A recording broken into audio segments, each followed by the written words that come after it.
전 세계에 계시는 멸콩TV 시청자 여러분 반갑습니다.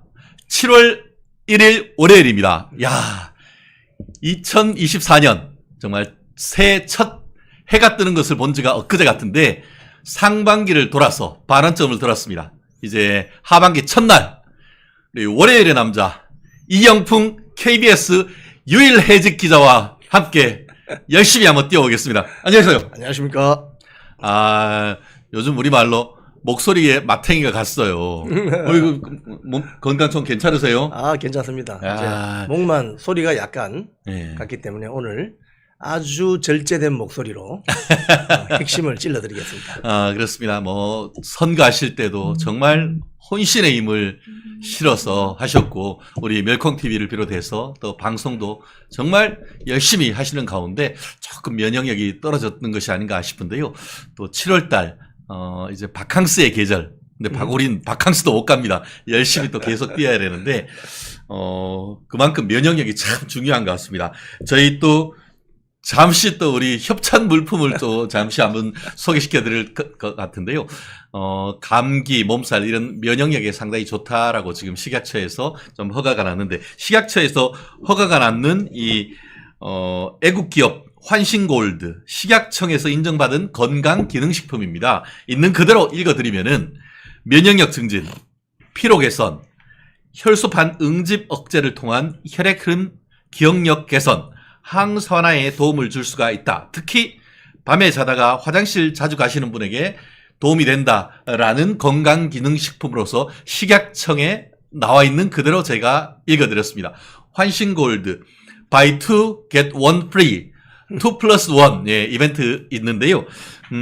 구매하신 고객께는 건국 대통령 이승만에 관한 책 2권 한 세트를 선물로 드립니다.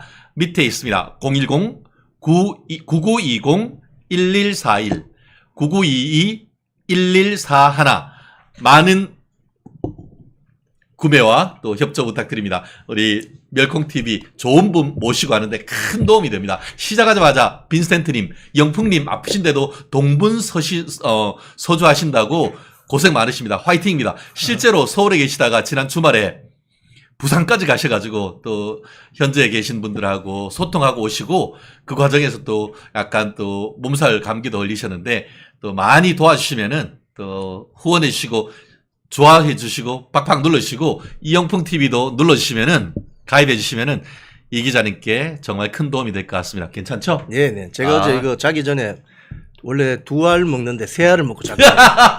그래가지고 아침에 일어나니까 훨씬 낫더라고요. 개인적인 주관적 느낌이다. 그런 것들 제가 말씀 느끼고 또 좋은 성분으로 또 우리가 그냥 얘기하는 야매로 하는 그런 게 아니고 다 식약처에 정식으로 등록을 하고 하는 것이기 때문에 신뢰할 수 있는 제품이란 말씀 드리겠습니다. 자, 지난 주말 동안 또 정말 많은 뉴스가 있었습니다. 기분 좋은 뉴스, 그리고 또 이게 참 이래서 대한민국이 되겠나 하는 뉴스를 비롯해서 많은 일들이 있었는데요. 그중에 제명아 깜빵 가자. 우리가 시간이 째깍 가고 있는데 서울중앙지방법원에서도 열심히 소송을 하고 있습니다만 수원지방법원 쌍방울 대북 송금 사건 공소장 입수 대해부 오늘 팍팍 뒤집어 드리겠습니다. 자, 이재명 쌍방울 대북 송금 공소장 대해부가 오늘 첫 번째 주제입니다. 네. 제3자 뇌물죄. 처음에는 이화영 부지사가 자기들이 이제 북한에다가 약속을 해놓고 스마트팜 돈을 못 보내기로 이렇게 했다가 어떻게 하다 보니까 이게 김성태가 진짜 김성태 쌍방울 회장이 이화영이 진짜 북한에 가가지고 중국 가서 북한 애들하고 만나는지 여부를 한번 검증하려고 했죠. 해서 몇 번 이렇게 중국 가서 이게 사람을 만나봤더니만 거기서 진짜 나름대로 이게 이화영이가 북한 사람들 고위 관계자를 만나고 했다는 그걸 알게 됐다며요. 그게 이제 이화영은 기본적으로 사업가잖아요. 그렇죠. 그래서 돈을 한 100억 정도 지금 보내야 되는데 그 사업하는 사람들이 그렇지 않습니까? 확실한 보증이 없거나 자기에게 도움이 안 되면 절대 돈을 쏘지 않죠.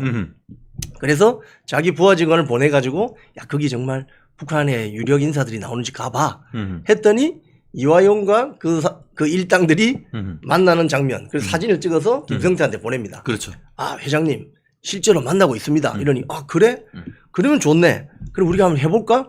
어떻게 해보지? 대신 이 정부기관이나 공공기관이 북한에 돈을 보내면 이게 유엔 대북 제재에 걸린단 말입니다. 그렇기 때문에 민간기업이 쌍방울을 우회적으로 해서 돈을 보내게 되는 거죠.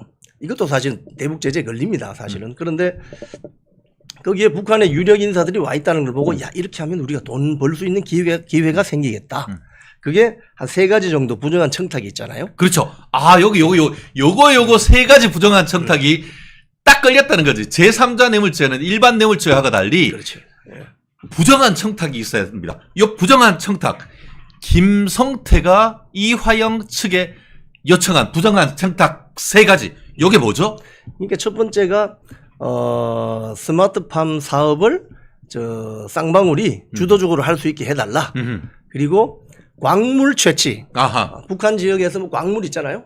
이 광물 채취를 하면 그걸 소위 말해서 사업 주도권을 쌍방울에게 달라. 그렇죠. 뭐 이런 내용들이 있습니다. 그렇죠. 그러니까 김성태가 본인이 호의에 의해서 정말 우리 조국 통일을 위해서 호의에 의해서 돈을 준 게 아니고 자기들도 이 돈을 줌으로써 사업에 대한 어떤 대가 이익을 취할 수 있다. 이런 측면에서 돈을 보냈기 때문에 제3자 뇌물죄가 성립이 되는 거죠. 그렇죠. 그래서 지금 그 공소장에 나온 청탁 내용 요게 3가지를 정확하게 제가 읽어드리겠는데요. 예. 첫 번째 경기도가 쌍방울 그룹의 대북 사업에 보증을 서달라. 그렇지. 보증을 써달라. 보증을 서달라. 두 번째가 경기도 대북 사업할 때 쌍방울에 우선 기회를 달라. 경기도에 기업이 한두 개가 있습니다. 그러니까 그런데 쌍방울. 우리가 돈을 밀어줄 테니까 우리한테 우선적으로 해달라 이렇게 했죠. 그리고 3번째 요게 중요합니다. 경기도 남북 교류협력 기금으로 쌍방울을 지원해달라. 그렇죠. 그 300 몇 억인가 있잖아요. 388억인가 그렇게 해놨었는데 그거에서 원래는 퍼주려고 했다가 북한에다가 벌크 캐시 못 주게 되니까 안 되니까. 네. 이게 대신에 여기 그 공수장에 보면은 여기에 스마트팜뿐만 아니고 지들이 또 뭐 쌀하고 뭐 이것저것 지원해 준다고 해서 그거 주면서 은근슬쩍 이게 그 쌍방울에 돈 지원해 줄 수 있도록 그런 식으로 계획을 그렇죠. 했다는 거 그러니까 아닙니까? 이 쌍방울의 김성태는 이래나 저래나 돈 한 100억만 투자하면 자기가 더 많은 이익을 취할 수 있다. 이렇게 판단을 한 거죠. 그러고 구체적으로 이화영이가 김성태한테 야 이렇게 해가지고 북한하고 딱 되면은 쌍방울이 30대 대기업 재벌이 된다고 그렇죠. 제안을 했다는 거 아닙니까? 그렇죠. 그러니까 상당히 사업에 대한 대가나 네. 사업이 번창할 수 있겠다는 생각을 했고 그래서 현찰 100억이 날아가는 거죠. 다 쪼개가지고 직원들 보내서. 그렇죠. 그러면서 이제 아까 얘기하셨던 우리 이 기자님 얘기하셨던 처음에 진짜 그 이화영이가 북한 사람들 만나서 뭘 하나 싶어가지고 자신의 측근인 방용철 쌍방울 부회장을 중국으로 보냈단 보내죠. 말이에요. 예. 근데 중국에서 보내가지고 이것저것 만나봤더니만 북한에 그러니까 그 김성해가 나왔다는 거 아니에요. 대남 사업 총괄하는. 예. 그러면서 이제 어이구 김 회장님도 얼른 어디서 하면서 해서 이게 그 김 회장도 지금 중국으로 막 가버린 거 아닙니까? 거기서 딱 봤더니만 이제는 김성태 김성애뿐만 아니고 이 공수장에 보면 뭐라고 돼 있냐면은 한 사람이 더 있었다는 거 아니에요. 그게 트럼프 미국 대통령이 그러니까 백악관에 온 북한 특사들과 면담하는 사진에 등장하는 박철 북한 아태위 부위원장이 나와가지고 그 사람을 이제 김성태가 만나고 그 김성태가 그렇죠. 그 박철 그 아태위원장을 만난 사진을 찍어가지고 김성태가 이제는 이화영이한테 그 사진을 보내니까 헐 이러면서 여기서부터는 이제 경기도가 근전까지만 해도 갑이었고 이 그 쌍방울이 을이었는데 이제는 쌍방울이 갑이 쌍방울이 딱 갑이 되면서 이제 거꾸로 끌려가는 그런 모습도 아주 상세하게 나와 있다고요. 그게 이제 그 북한의 어떤 대남 사업하는 실력자들이 김성태를 만남으로써 이제 김성태가 야 이거 100억이 아니라 더 이상 돈 줘도 사업의 주도권을 가져올 수 있겠다. 이런 오판을 하게 된 거죠. 오판을. 그러니까 이제 그게 이제 그런 사진들이 이화영에게 가니까 이화영 입장에서는 일단 이화영은 이 사업을 성공시켜 가지고 이재명을 방북 성사시키는 게 목표니까. 그렇죠. 예. 그러니까 잘 진행되도록 해봐라 이렇게 된 거죠.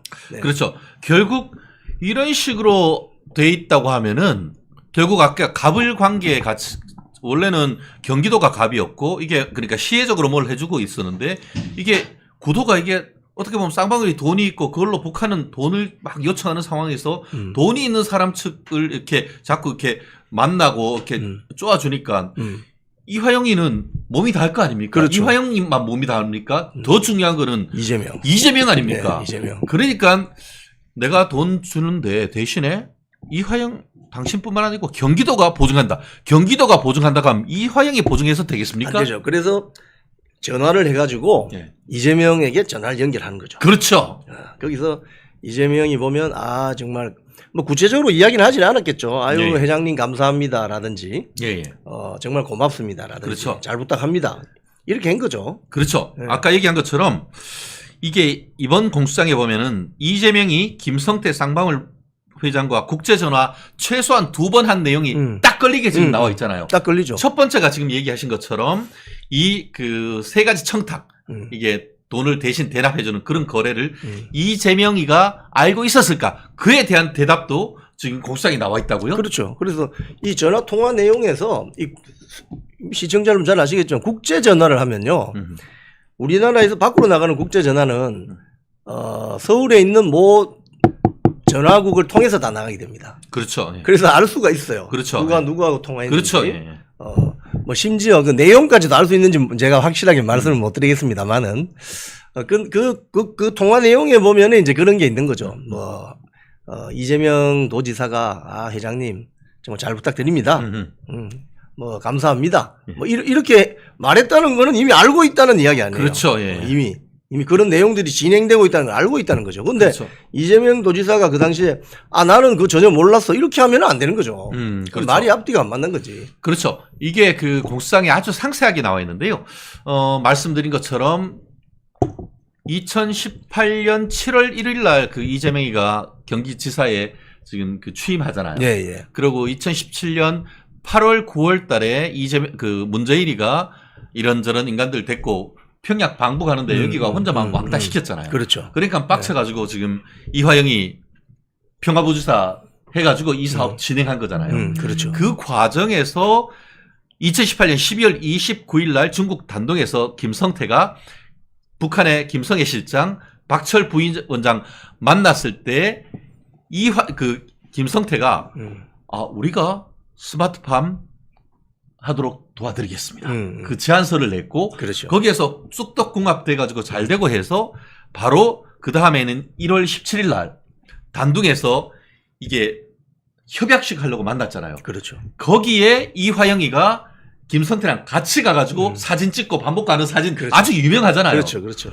거기에 이화영이 갖는 목적이 이 그 공수장에는 경기도가 대북 사업을 하는데 보증해달라라고 했던 그 첫 번째 청탁을 들어주기 위해서 갔다. 이렇게 지금 판단을 하고 있는 거 아닙니까? 그러니까 이제 김성태 입장이나 북한에서 내려온 공작원들 입장에서는 이재명 도지사가 올 수는 없으니 예. 이화영 전 평화부지사가 와서 사진 찍고 같이 밥 먹고 네. 다 했어. 이렇게 하면 경기도가 보증한 게 되는 거죠. 그렇죠. 예. 그렇게 이해가 되는 거죠. 그렇죠. 결국 그 당시에 이재명이 이화영 지사 가는 것을 알고 있었고 가는 목적도 당연히 알고 있을 거 아닙니까? 평화부지사가 중국 출장 가는데 예. 도지사한테 보고 안 하고 갑니까? 예. 출장 계획서 올려야죠. 그렇죠. 가서 뭘 하는지 그렇게 해야 출장비가 나오는 거 아닙니까? 그렇죠. 그렇다면 이재명은 다 알고 있었다고 보는 거죠. 그렇죠. 지금 그 경기도 기업이 한두 개 기업이 아니고 삼성도 있고 뭐 무지하게 많은 기업들이 다 있잖아요. 그런데 그 중에서 아까 두 번째 청탁 대북 사업에 있어서 쌍방울에 우선한 권리를 준다 이렇게 돼 있기 때문에 아까 여기 그 이화영이가 그 2019년 1월 초에 북한 갈 때에 출장 계획서를 쓸 거 아닙니까? 당연히 써야죠. 그 출장 계획서에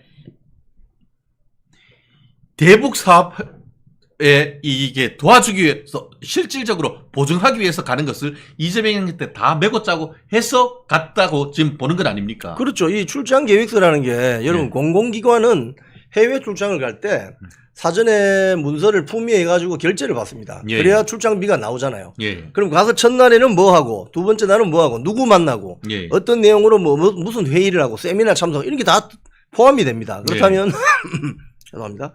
그 중국 가서 어떤 내용으로 이 출장 계획이 이루어지는지는 이재명 당시 도지사는 다 알고 있는 거죠. 네네. 그리고 구두로도 보고를 받았을 거예요, 분명히. 그렇죠. 예. 예.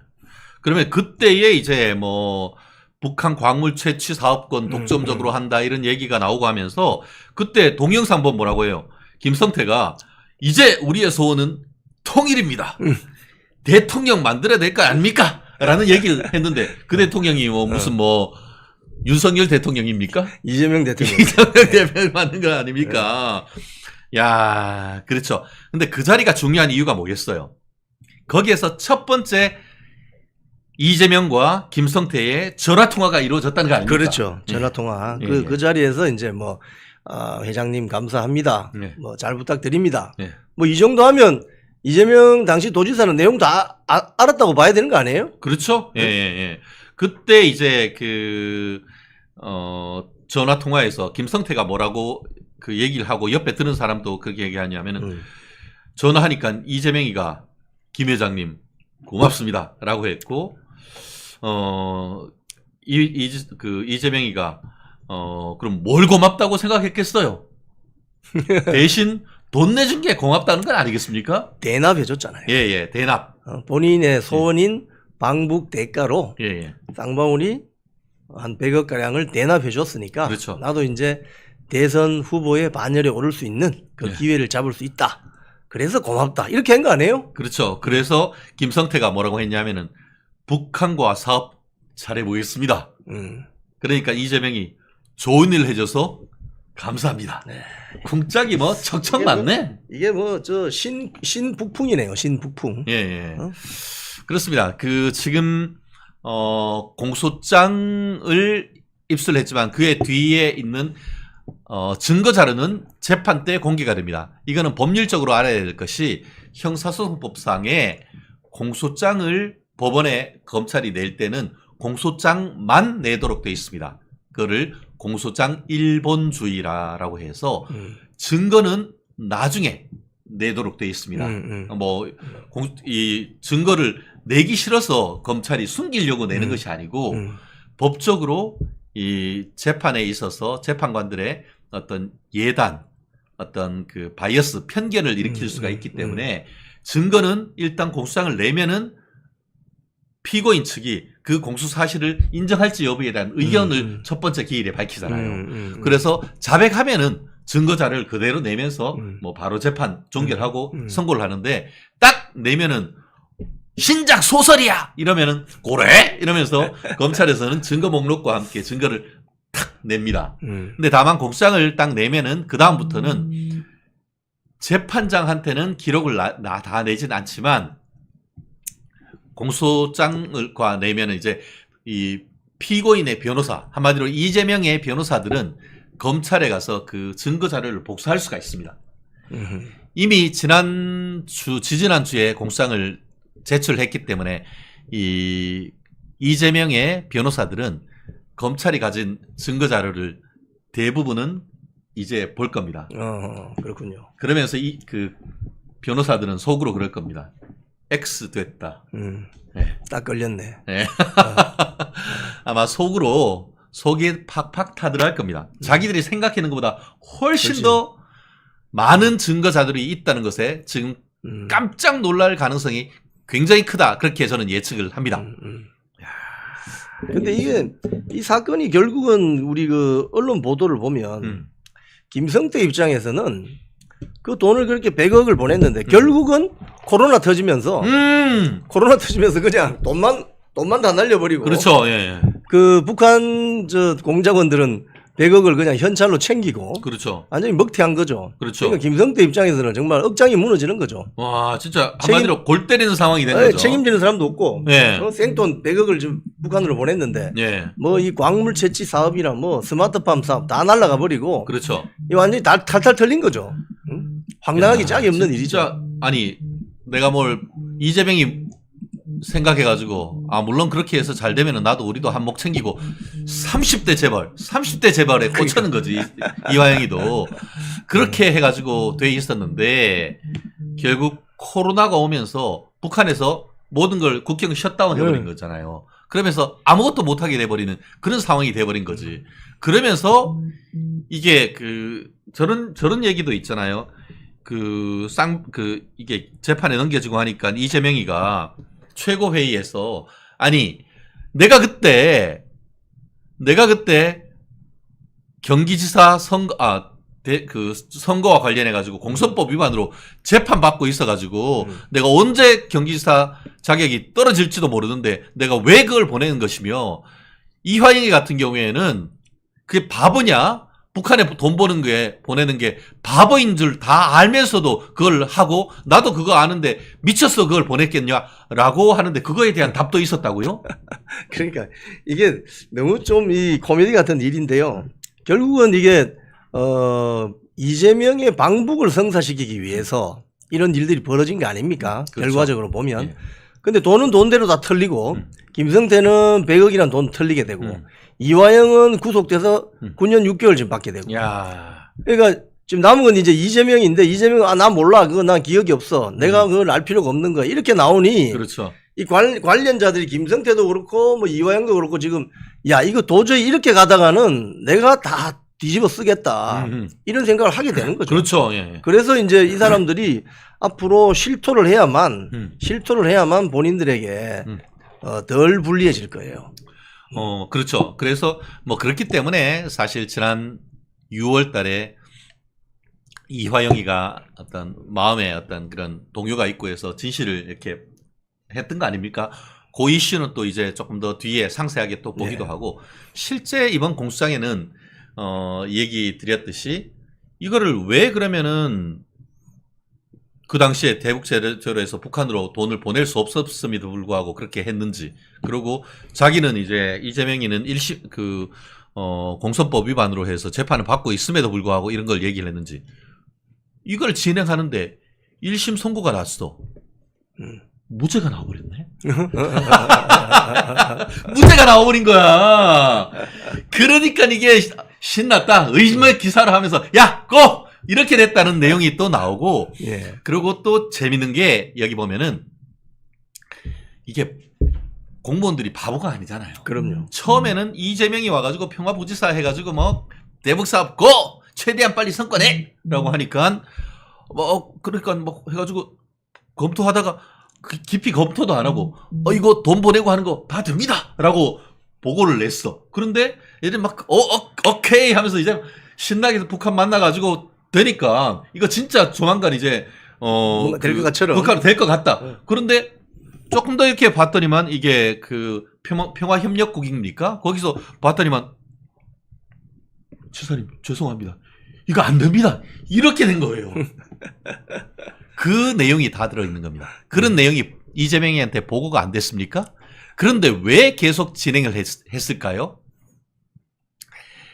진행이 될 수가 없다는 것을 밝혔음에도 불구하고 이재명이는 그거 무시하고 마치 될 수 있는 것처럼 해가지고 계속 언론 보도자를 내버린 거예요. 그렇죠. 예. 그렇죠. 이런 내역이 공수장에 다 있습니다. 결국 그건 어떻게 되는 거죠? 쌍방울이 우회해서 돈을 보낼 수 있고 그거와 관련해서 계속 경협을 할 수 있는 것처럼 계속 국민들을 혹세무민하면서 쉽게 말하면 국민들을 개돼지 까자 개구리 붕어로 여기고 그런 식으로 계속 진행을 해버렸던 거예요. 그런 내용이 이번 공수장에 다 까발려져 있어가지고 이 내용이 지가 대통령이야?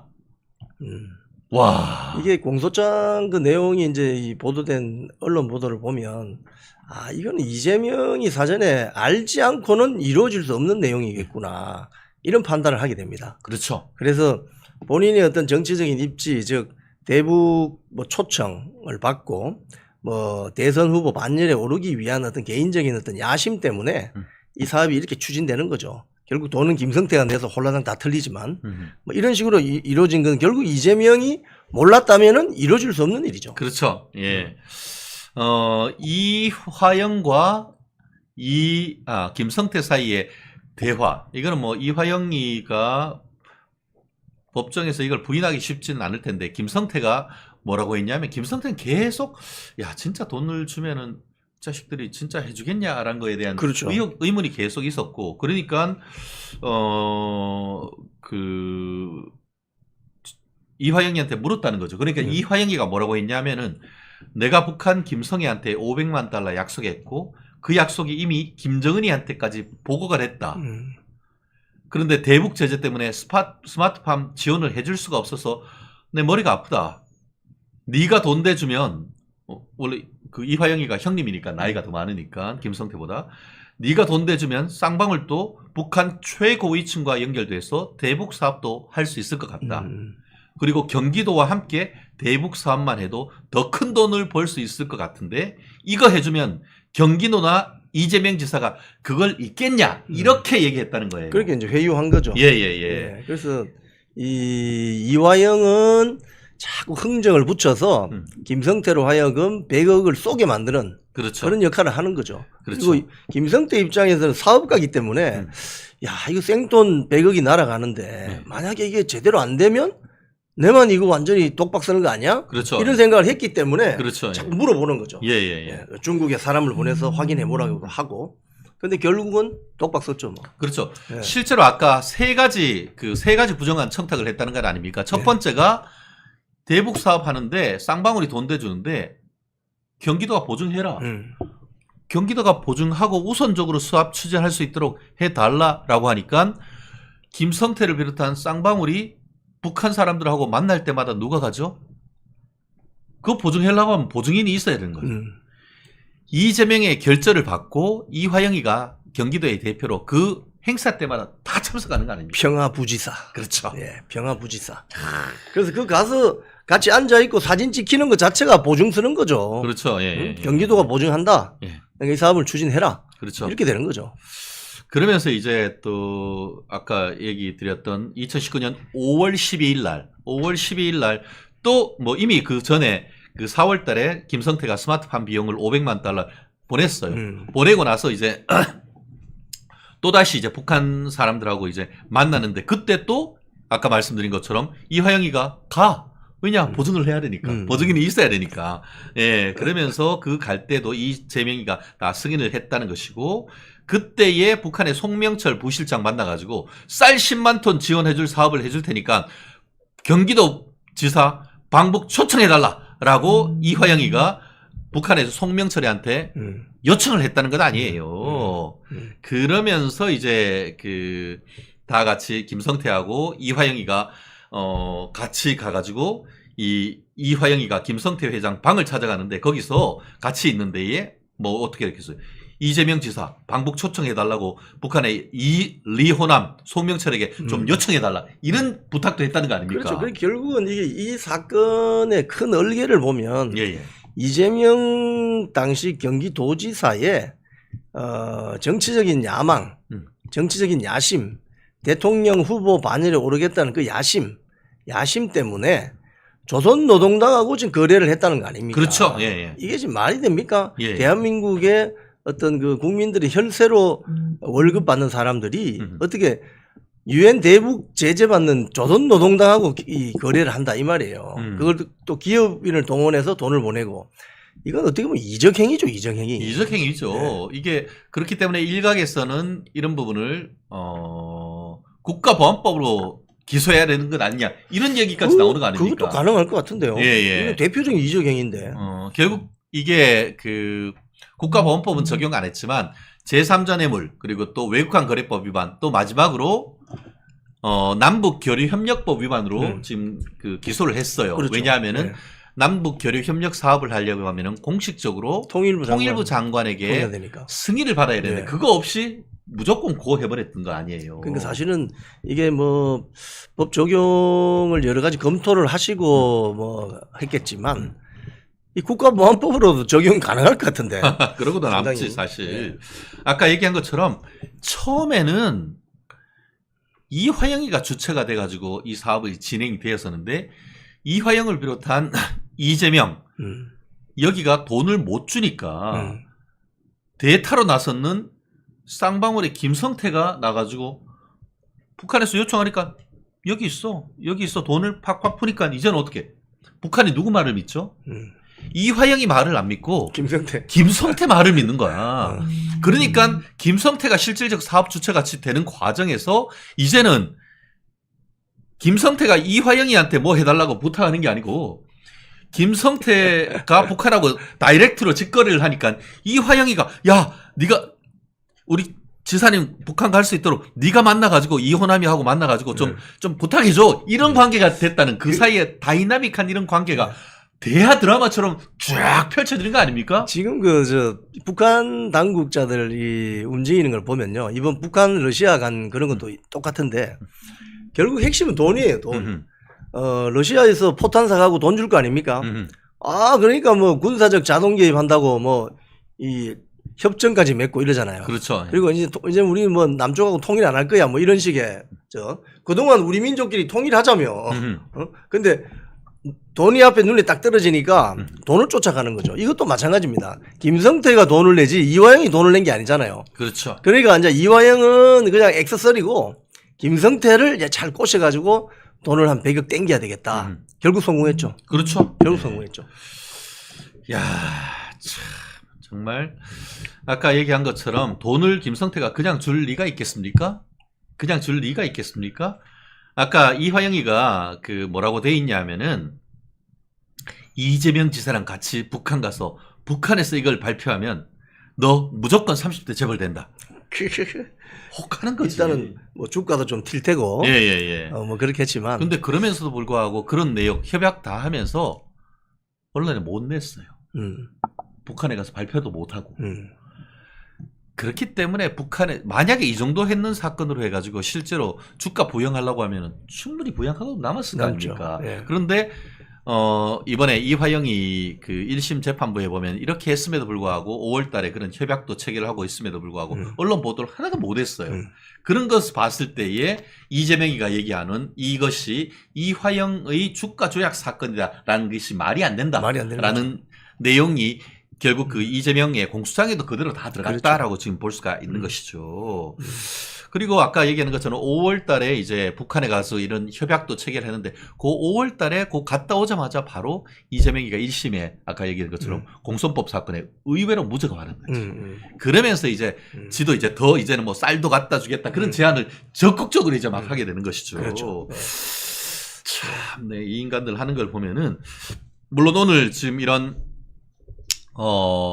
공수장이 나오는 그러니까 2018년 8월 이후부터 지금 한 1년 6개월 동안 있었던 그 대하 드라마 같은 내용들을 우리가 여기서 일일이 하나로 다 끝낼 수는 없습니다. 이거 마치 저희가 대장동 일타 강사 했던 것처럼 쌍방울 대북 송금 이재명 제3자 뇌물 일타 강사로서 우리가 특집을 한번 해가지고 공수장 내용을 쫙 한번 훑어가지고 여러분의 소득을 빵 뚫어드리겠습니다. 오늘은 요 정도까지 이 그 쌍방울 대국소금 공수장으로 얘기를 하고요. 이재명은 지금 이거를 신작 소설이라고 하고 있습니다. 하지만 더 이상 도망갈 곳이 없습니다. 대한민국 검찰이 소설 쓰는 곳은 아니죠. 예, 그럼요. 뭐 신춘문예에 검사가 당선됐다는 얘기는 아직까지 못 들어봤어요.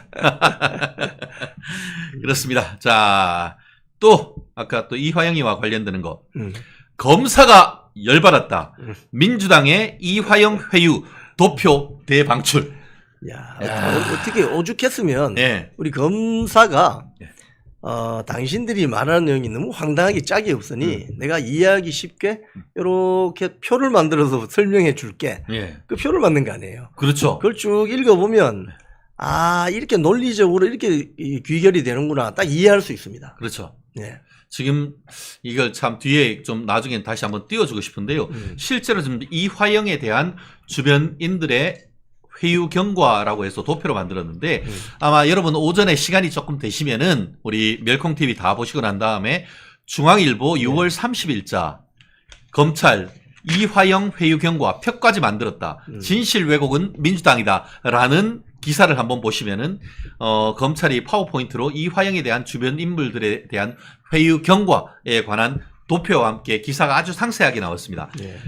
2023년 작년이죠. 작년 6월 9일 날 이화영이가 이재명 전 지사에 대한 관련 진술을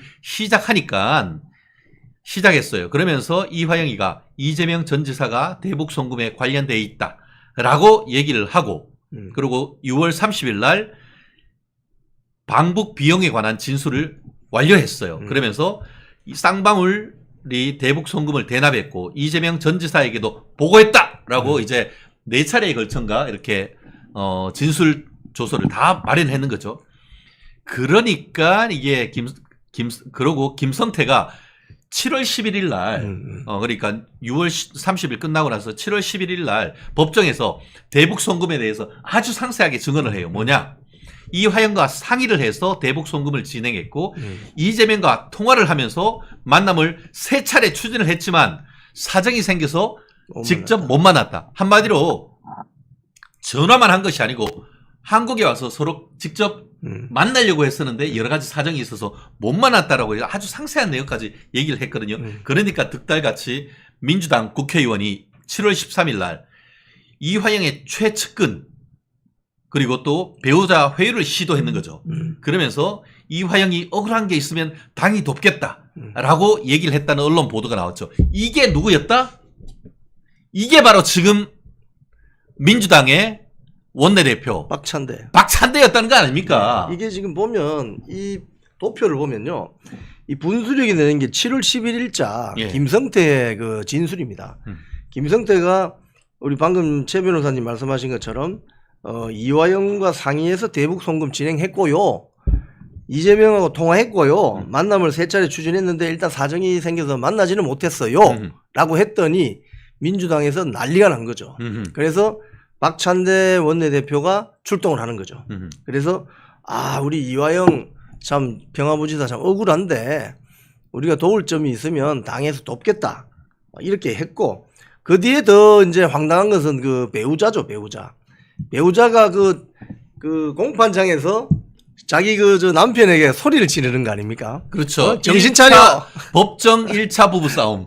완전히 정신 차리라고 소리 지르고 제가 진짜 저도 취재차 이 법정에 많이 들어가 봤지만은 이런 경우는 처음 봤습니다. 그렇죠. 거기서 피고인석에 앉아있는 자기 신랑에게 정신 차려라고 하는 그런 와이프가 있다는 거는 사실 자백을 하고 자기의 죄의 값을 치르겠다고 하면은 남편인 이화영의 죄가 깎이면 깎였지 올려치기 할 일은 없잖아요. 그러니까 9년 6개월 받은 게 다 이런 식으로 회유하려고 하고 거짓말하고 했기 때문에 재판부가 그렇죠. 그걸 받아들인 거예요. 그러면서 이제 2차례나 법정에서 부부싸움을 했는데 특히 8월 28일 2차 부부싸움 같은 경우에는 검사들이 좀 재치가 있어. 1차 법정 부부싸움, 2차 법정 부부싸움이라고 표현을 했는데 특히 2차 부부싸움에서 뭐라고 했냐면은 이화영의 마누라, 이화영의 그녀가 검찰 조사 거부하라. 안 그러면 국선 변호사 체제로 알아서 재판해라. 당에서 도와줄 수가 없다. 결국 당신 편 아무도 없다라고 법원에서 얘기했다는 거 아닙니까? 이런 식으로 이야기하면 이화영 입장에서는 억장이 무너지는 거죠. 와. 이거 나는 지금 소위 말해서 이 구치소에 격리돼 있는데 나를 그럼 아무도 안 도와줘 이러면 엄청난 고립감을 느끼게 되는 거죠. 그렇죠. 그 이야기를 지금 와이프라는 사람이 한 거 아닙니까? 그러니까 이게 어때요? 가족이면 어떻겠어? 남편님 자백이라도 해서 형을 좀 깎아가지고 그렇지. 빨리 나와서 우리 그렇지. 만날 수 있도록 하고 우리 가족들 같이 제외할 수 있으면 좋겠다. 그렇게 해야 되는 게 정상 아니에요? 실토하시고 네. 뭐 예를 들자면은 정수 아빠 빨리 네. 실토하고 네. 유동규 씨처럼 정확하게 실토를 하고 형 일단 감경이 될 수 있도록 노력해야 우리 가족이 평안해진다 이렇게 이야기해야 되는데 오히려 정신 차리라고 하고 뭐 아무도 안 도와준다고 하고 검찰 수사를 뭐 거부하라 이렇게 이야기한 게 이게 가족입니까? 저 이 대목에서 이해가 잘 안 돼요. 가족이에요, 가축이에요 이게. 참 어떻게 남편한테 거꾸로 위증을 교사하는 거나 마찬가지잖아요, 이게. 검찰 조사를 거부하라고 이게 할 소리입니까 지금 가족이? 예. 그리고 이 정도로 해서 그런 그 진술이 변경됐음에도 불구하고 어떻게 보면 그 증거에 어떻게 보면 그 검사는 그러니까 지금 그 민주당 같은 경우에는 이화영의 어떤 진술을 검찰이 회유하고 거기다가 연어회에다가 뭐 소주까지 줘가면서 했다라고 함에도 불구하고 옛날에 이재명이 한테 대한 구속영장 청구할 때 그때도 이 진술이 들어갔거든요. 예. 그때 그 진술에 대해서 그 신빙수 그 증거 능력은 있어, 이미성은 있어라고 판단해 버렸거든요. 회유돼서 한 거 아니라고 얘기를 법원이 일단적 1차적인 판단을 했고 예. 2차적인 판단도 이화영이 1심 판결에서 증거 능력은 있다라고 판단을 해버렸어요. 예. 그거를 믿을지 여부, 한마디로 신빙성이 있는지 여부는 이제 그 이재명이 쌍방울 대북 송금 사건에서 판단을 할 거란 말이에요. 참, 근데 이 정도가 된다고 하면은 검찰이 민주당을 사법방해죄로, 사법방해 죄는 없습니다만 사법방해, 한마디로 위증교사라든가 이런 걸로 수사하고 압수수색하고 해야 되는 거 아닙니까 이거? 근데 오히려 지금 민주당이 이 검사 탄핵하려고 한다는 거 아닙니까? 이게, 와. 이게 말이 됩니까 이게 지금? 야. 아니, 수사를 철저하게 방해하는 이런 세력을 어떻게 우리나라가 교부금을 주는 공당으로 우리가 인정할 수 있어요? 야, 참. 정영주님, 풍기자님, 풍기자래. 우리 풍기자님, 어젯밤보다 목소리가 많이 좋아진 것 같습니다. 건강 조심하세요. 그리고 세범님, 또 JA 자님, 또 그 사이에 우리 멜콩TV와 이영풍 기자님의 건강과 발전을 기원하면서 슈퍼챗 쏴주셨습니다. 너무너무 감사합니다. 장수말벌님, 이 정도면 막 가자는 거죠. 콩가루 집안이라고도 하죠. 그렇습니다. 아까 위에 보니까 아이디가 CK님도 계셨던 것 같습니다. 우리 CK, 제가 법무법인 CK의 대표입니다. 누구는 뭐 켈빈 클라인이냐, 뭐 우리 이재명이는 빤스를 쌍방울로 입는다고 하는데 저는 뭐 CK도 좀 입기는 입습니다. 그렇습니다. 그 전혜연님, 이영풍 기자님, 적극 지지합니다. 또 건강 빨리 회복했으면 하는 마음입니다. 아유, 감사합니다. 이기 먹고님, 화영동무. 정신 차리라우. 맞습니다. 네, 감사합니다. 그래요. 이제 또 이게 참 이재명과 관련해 가지고는 참 우리가 네버 엔딩 스토리라고 있죠. 예. 네버 엔딩 스토리.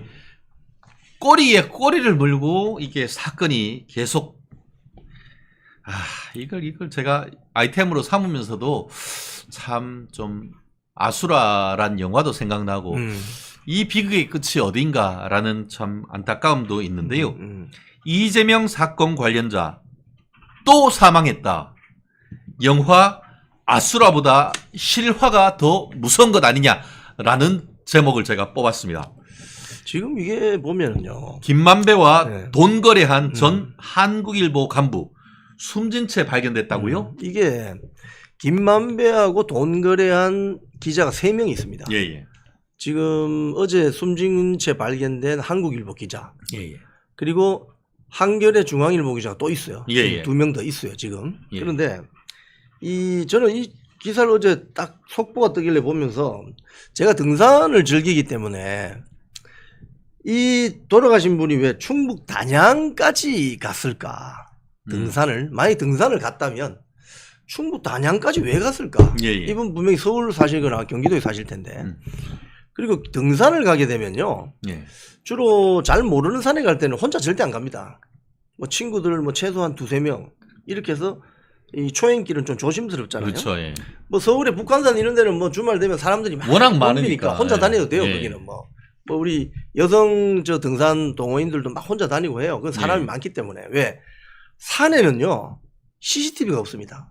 여러분 그거 아셔야 됩니다. 주요 국립공원에도 CCTV 없습니다. 그래서 산에서는 어떤 일이 벌어질지 몰라요. 그렇죠. 그런데 왜 혼자 충북 단양에 있는 산까지 갔냐 이거예요. 그렇죠. 가까운 데도 아닌데. 네? 그리고 이거 보면 실종 신고를 그 동생이 했다고 돼 있잖아요. 보면은 그러니까 외출을 하게 되면 이 A씨 동생으로부터 실종 신고를 접수한 뒤 경찰이 찾았다고 하잖아요. 예. 그럼 가족에게 야 나 오늘 충북 단양에 산에 간다라고 이야기를 안 하고 나갔다 이 말입니까? 그러면 저는 궁금한 것이 이제 경찰이 이 숨진 채 발견되었을 때 이 사람이 어떤 옷을 입고 있었느냐. 가령 등산복이라든지 배낭을 메고 있었다면 등산 간 게 맞는데 예. 가령 뭐 평상복으로 갔다면 평상복을 입고 왜 충북 단양에 야산까지 가지? 궁금한 거예요 이게. 예. 의심스러운 거예요 아주. 그래서 상당히 이거는 저 윤상현 의원도 그 이야기 했지만 이건 미스테리하다.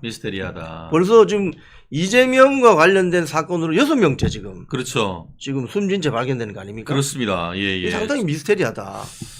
저희가 한번 그 이재명 대장동 의혹 연루된 사람들의 잇단 죽음을 제가 6분인데 한번 간단히 소개를 시켜드리겠습니다. 첫 번째는 지난 2021년 12월 10일 유한기 전 성남도시개발공사 개발사업 본부장이 안타까운 죽음을 이분도 숨진 채 당했죠. 발견된 거죠. 그렇죠. 예. 그리고 그로부터 10일 이후 2021년 12월 21일 김문기 전 도시개발공사 개발 1처장 극단적 선택으로 세상을 떠났습니다. 그러고 나서 한 달 도 아닌 20일 2022년 1월 12일 시민단체 대표 이모 씨 변호사비 대납 의혹 제보자였는데 이분도 사망한 채 발견됐었죠. 예. 이어서 2021년 7월 26일 40대 A씨 법인카드 유용 의혹 조사의 참고인 배모 사무관의 가까운 지인이었죠. 예. 그리고 2023년 3월 10일 경기지사 시절 비서실장이었던 이재명의 비서실장이었던 전모 씨 이재명에게 유서를 남기면서 이제 정치 내려놓으시죠. 그렇지. 라는 유서를 남겼던 분.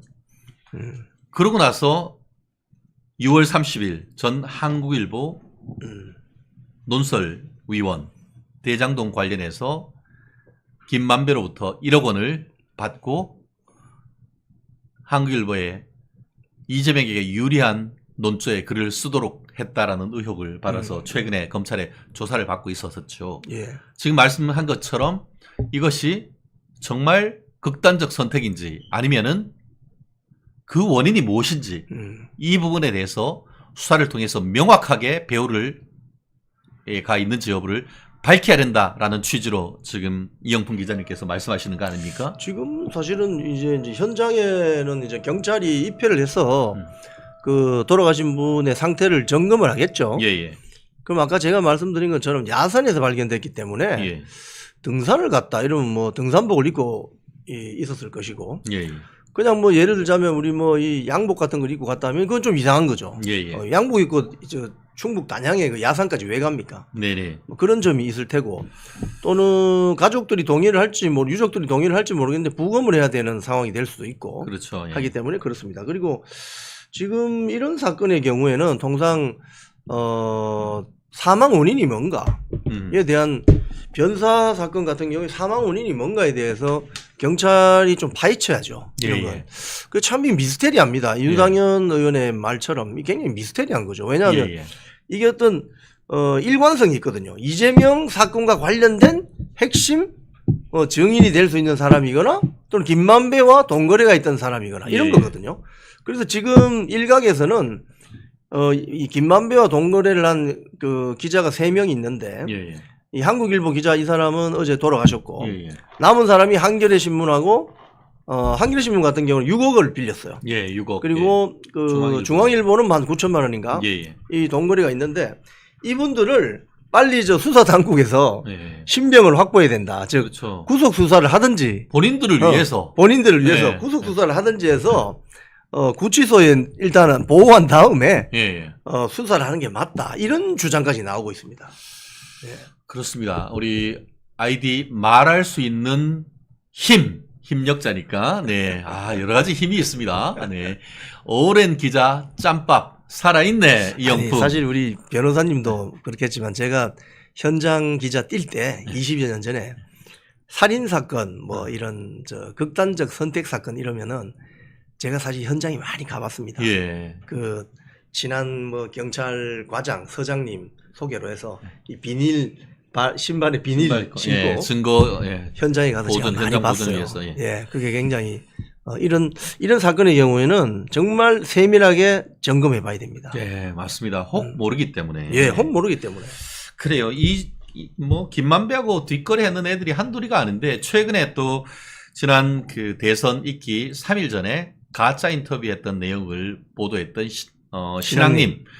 사실 김만배하고 신앙님이 슛골인 구속이 지난주에 됐었었는데 또 그 사이를 못 참고 구속 적부심을 신앙님이 청구를 했는데 결과가 이 기각이죠, 뭐. 기각이지. 이게 제가 이 기사를 보면서 제가 혼자서 한참 웃었습니다. 무슨 소리냐면은 아니 책 3권 팔아가지고 1억 6,500만 원 챙긴 사람이 본인이 어떤 구속이 돼서 이 부당하다고 한 번 더 이게 적법한 것인지 판단해 달라고 이 구속 적부심 신청한 게 말이나 되는 소리예요, 이게.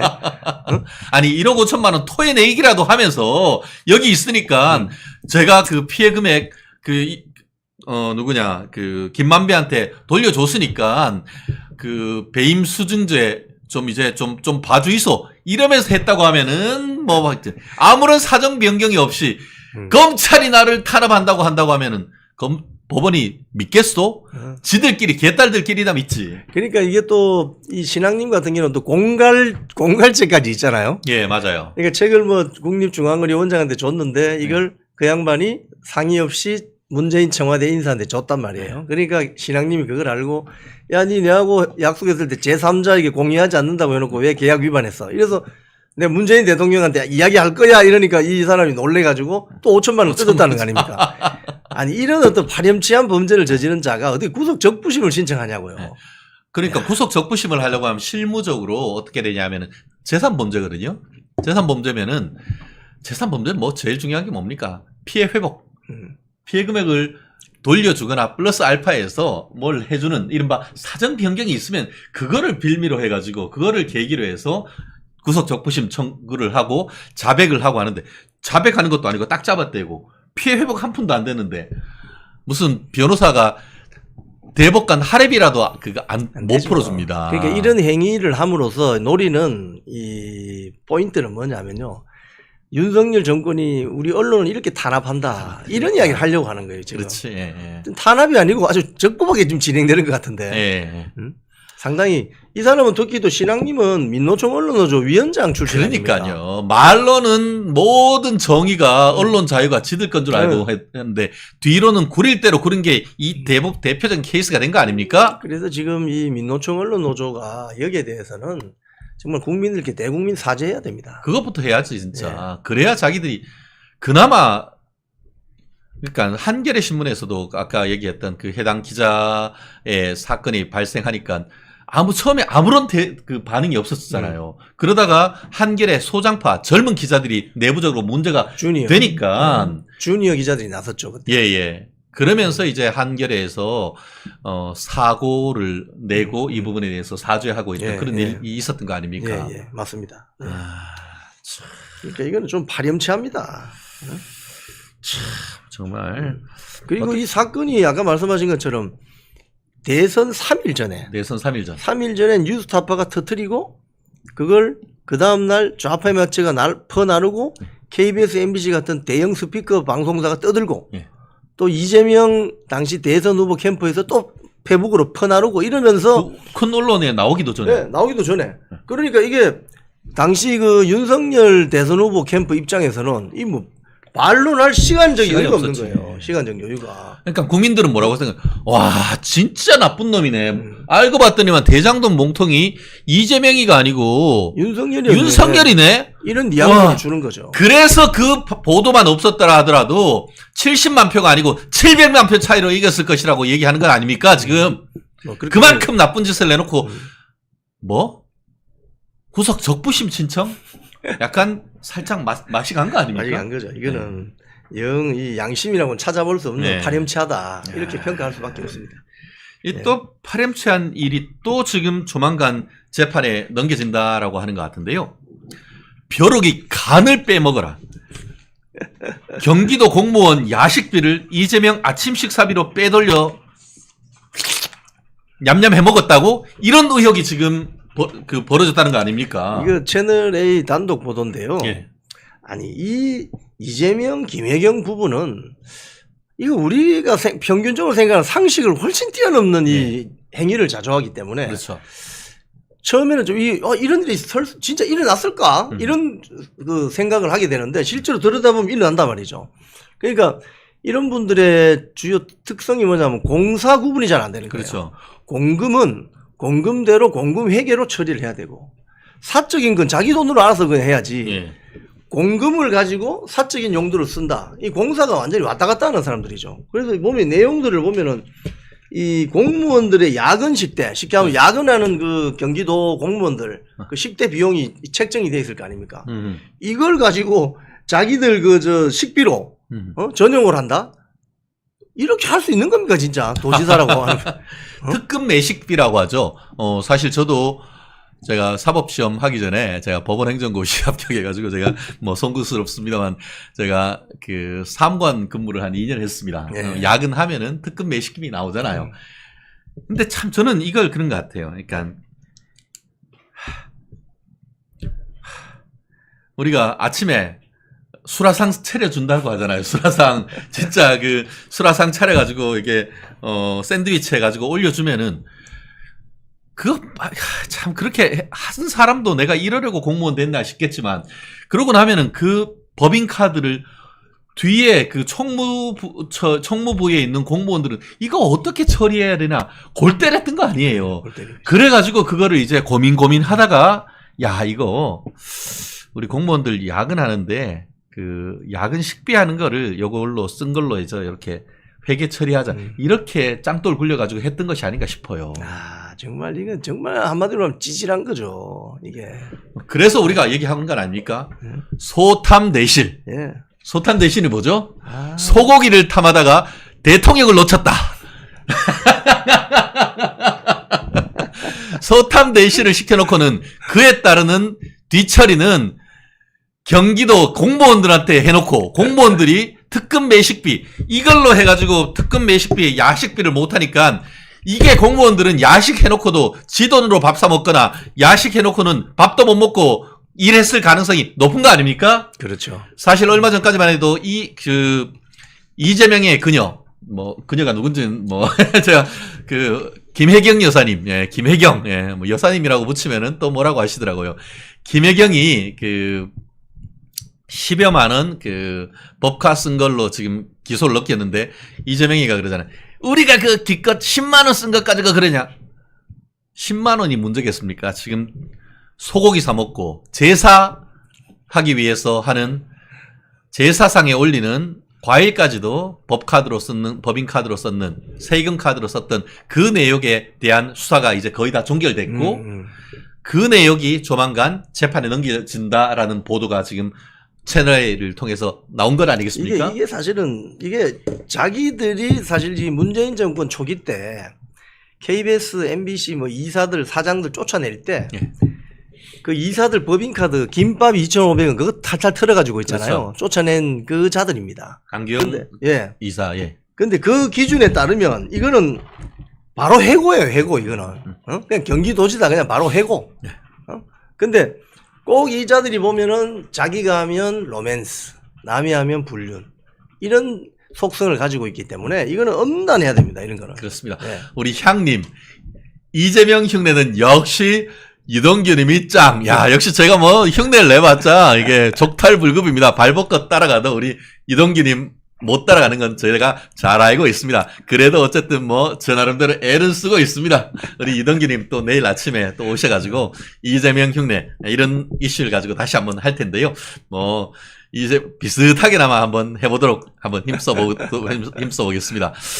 이게 비앙키님 찌째 재산이 더 늘어났다는 게 더 신통방통하다라는 그런 말씀 하고 있고요. 그렇습니다. 참 어이없다라는 생각이 듭니다. 또 우리 벌써 10시를 넘어가고 있는데요. 우리가 그래도 또 국민의힘의 축제 다가오는 7월 23일 723 전당대회가 있습니다. 예. 이 이야기 빼놓을 수가 없는 것 같은데요. 이제 초반전 열심히 이제 레이스를 달려 쭉쭉 빼고 있는데, 기대도 크지만 좀 걱정도 많이 되고 있는 그런 상황입니다. 지금 사실은 이 이제 주요 후보들끼리 뭐 이런 걸 할 수 있죠. 뭐 비판할 수 있죠. 그런데 이제 비판을 넘어서서 비방하거나 어떤 마타도를 하면 안 됩니다. 예. 정책 비판이나 또는 어떤 이런 비전 제시 이런 거는 좋아요. 좋은데 개인에 대한 어떤 신상을 턴다든지 비방을 한다든지 또는 뭐 심한 마타도를 하면 이 곤란한 거죠. 그런데 그렇죠. 지금 보면은 오늘 일제히 보도된 내용을 보면 나경원 후보 측이나 원희룡 후보 측이 한동훈 후보 측에 대해서 야, 너 배신자다. 이렇게 이야기를 하는 부분이 있어요. 뭐 우리가 보면 다 호불호가 있습니다. 호불호가 있는데 사실은 배신으로 이야기하면은 사실 이 나경원 후보나 원희룡 후보도 그 배신의 어떤 카테고리에 그 집어넣게 되면은 이 만만치 않거든요. 그렇죠. 예. 그래서 이 한동훈 후보에 대해서 너무 배신자 프레임으로 이 낙인 찍는 건 조금 이거는 좀 오바다. 그렇죠. 저는 이렇게 생각해요. 원래 되치기 당할 가능성도 상당히 있는 부분이기 때문에 사실은 그거는 좀 부적절하다라는 느낌이 사실 강한 거 아닙니까? 지금 사실은 이렇습니다. 한동훈 후보에 대해서 정책적인 비판을 해야 됩니다. 가령 뭐 최상병 특검법을 왜 받는다고 하는 거예요. 그건 가능하죠. 그런 비판은. 근데 한동훈 후보가 이제 뭐 윤석열 대통령하고 뭐 인간적으로 배신자다 뭐 이렇게 이제 몰아가는데 그걸로 따지면 우리 나경원 후보 같은 경우는 저 새누리당 시절에 박근혜 대통령 탄핵안 62명 중에 들어가잖아요. 뭐 이런 거. 또 원희룡 후보 그 본인이 그 제주도지사 시절에 박근혜 대통령이 최순실 게이트 몸통이다, 탄핵 가능하다 이런 발언을 한 적이 있습니다. 그래서 이런 식의 배신자 프레임은 서로에게 도움이 되지 않아요. 그렇죠. 예. 정책적인 비판, 정책적인 제안 이런 쪽으로 가야 됩니다. 그렇습니다. 사실 선거를 하다 보면은 앞서가는 분 같은 경우에는 정책으로 승부를 하고 또 인물론으로 승부를 하고 그 반면에 이제 뒤에 쫓아가시는 분들 같은 경우에는 일정 부분의 네거티브를 하는 것은 또 불가피한 점이 없진 않습니다. 그렇지만 이게 민주당과의 싸움이 아니고 당 내의 싸움이기 때문에 이 부분이 자칫 잘못하고 선을 넘어버리면은 어떻게 했죠? 박근혜, 이명박 전 대통령 사이에 당내 경선 사이에 있었던 그런 불화 그것이 결국 빌미가 돼가지고 박근혜 전 대통령 탄핵되고 깜빵 가고 MB 깜빵 갔던 건 아닙니까? 맞습니다. 그렇기 때문에 이 당내 경선은 치열하게 이루어질수록 그 당을 위해서는 좋은 거예요. 좋은 건데 서로가 비판하는 과정에서 인신공격이라든지 뭐 이런 배신자 프레임으로 몰게 되면 이걸 누가 노리고 있느냐. 민주당이나 상대 진영에서 노리고 있어요. 그렇죠. 그 틈을 치고 들어옵니다. 그렇기 때문에 이건 아주 위험하다.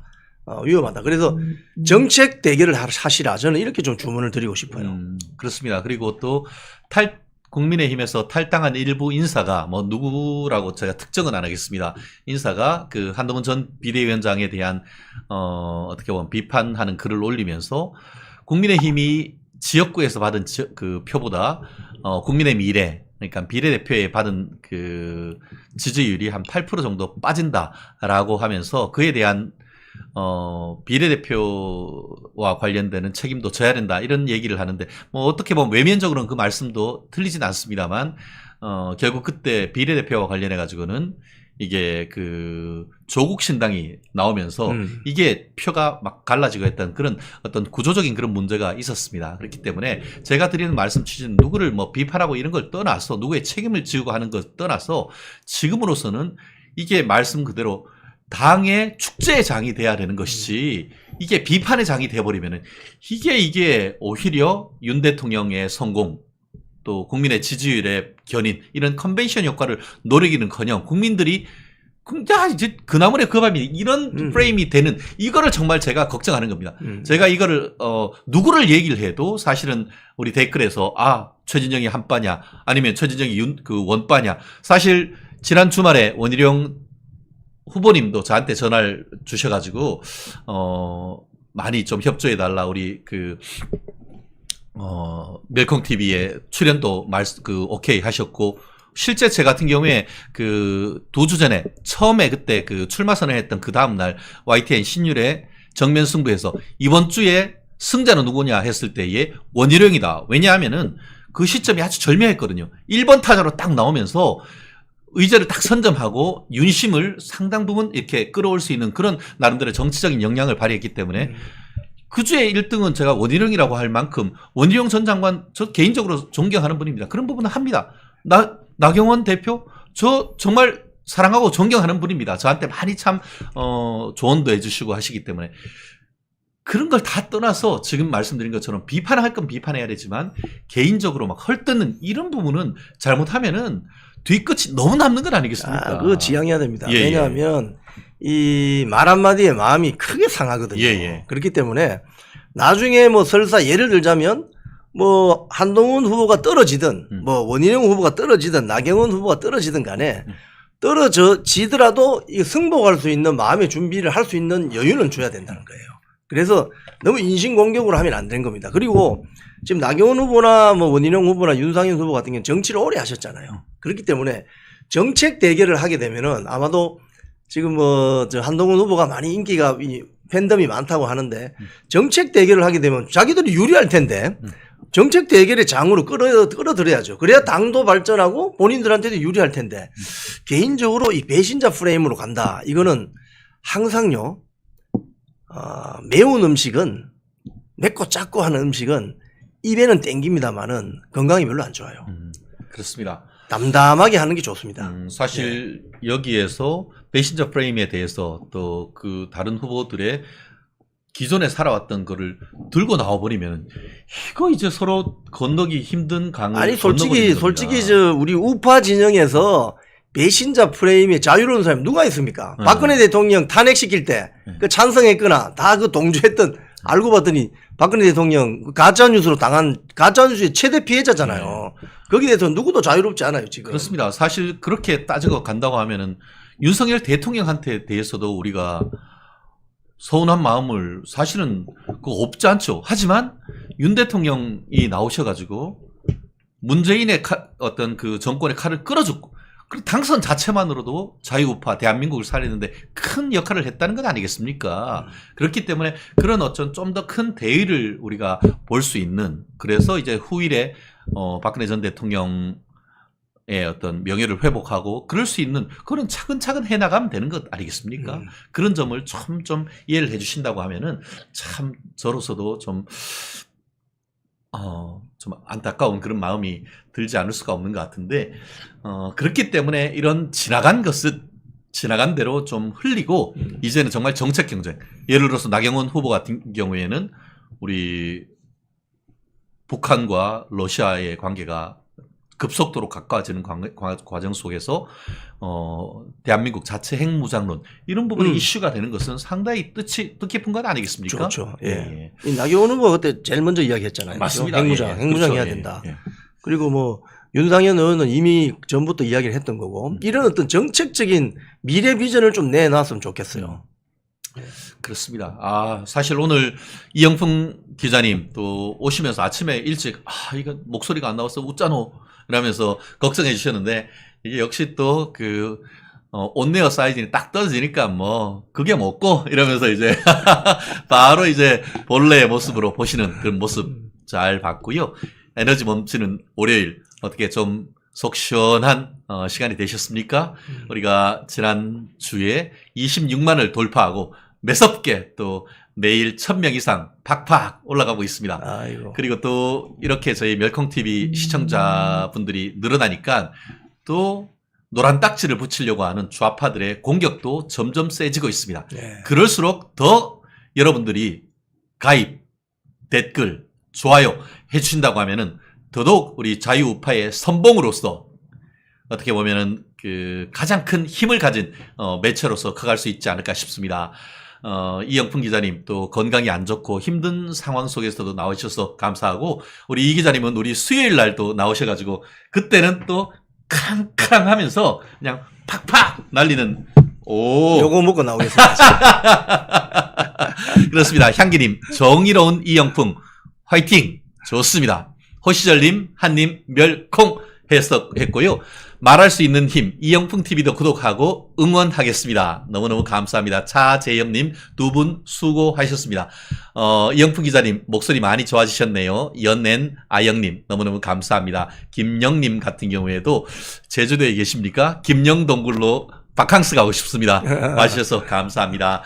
오늘 또 긴 시간 또 같이 해주신 것 감사하고요. 우리 끝날 시간까지도 우리 댓글 올라가는 속도가 팍팍 올라가는 걸 보니까 우리 멸콩TV 시청자 여러분 정말 많이 해주신 것 고맙습니다.